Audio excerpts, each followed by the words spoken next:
Alright, so in this video I'm going to talk about obtaining faction cores. So faction cores are a pretty useful, I'd say very useful resource in the game, just because they allow you to ascend certain cards' talents. Because if I go, he's not a good example here, but over to the engineer, you'll see, and it starts out when they are epic rarity cards, but if you go to their talents and to ascend the talents, even if you've hit that level requirement, so like level 7 was the Reaper's requirement to ascend their talent, I can either spend 300 gems or 3,000 gold coins with 60 of these faction cores. So you can see how many faction cores you have for each faction just by hitting your inventory arrow at the very top right of your screen, and you'll see right now I have no faction cores for any of these factions. So it's important to figure out how to farm these and how to earn them throughout the game. So there's 3 primary ways you can get faction cores.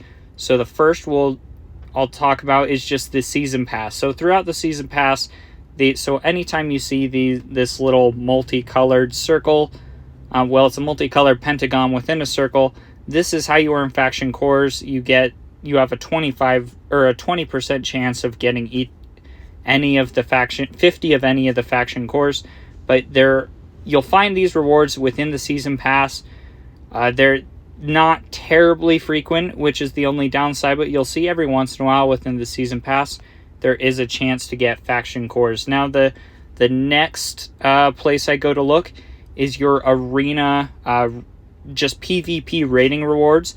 So in the earlier stages of the arena, you won't really get any, but just after you hit, I believe it's Arena 7, it's Arena 8, pretty soon after Arena 8, just after reaching each of the arena stages, you'll actually get 50 faction cores.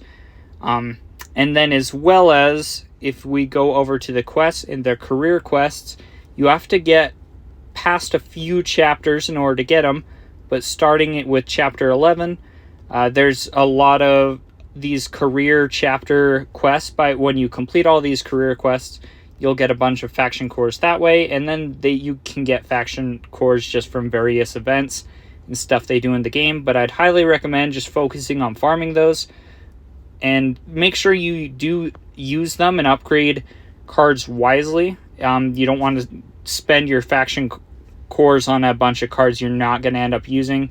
So use them wisely, but do make sure you put a priority on farming them, because they can help you make your epic cards, which are already pretty strong, help them make them even stronger. But thanks for watching. Let me know if you have any questions.